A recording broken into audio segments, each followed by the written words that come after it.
So, dahil maaga kami bukas, magtitake na ako ng Glutafit ko kasi ito, ang sarap ng tulog ko.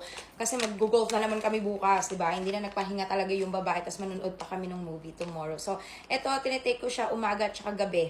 Ang sarap, kasi may cysteine din to eh.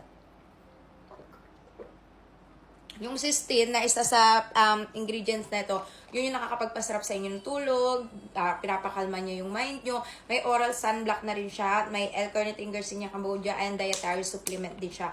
I-take nyo to guys sa gabi para fresh kayo paggising nyo and mahaba yung tulog nyo. But anyway guys, yan, naging busy lang ako today kaya hindi ako masyado nakapag-promote. And good to, lalo na sa mga breastfeeding mommies, pwede siya sa may mga PCOS, pwede rin po siya sa may mga hyperacidity, 30 capsule, and very mura lang siya. Kung titignan nyo, ang dami niyang good ingredients, diba? Ang bilis ng effect, kaya tignan nyo, kahit lagi ako na-expose sa araw, fresh na fresh pa rin tayo. And nag-ayos na pala ako ng mga dadaling ko bukas na ng mga OOTD ko at gagamitin kong pang golf yung susuotin ko.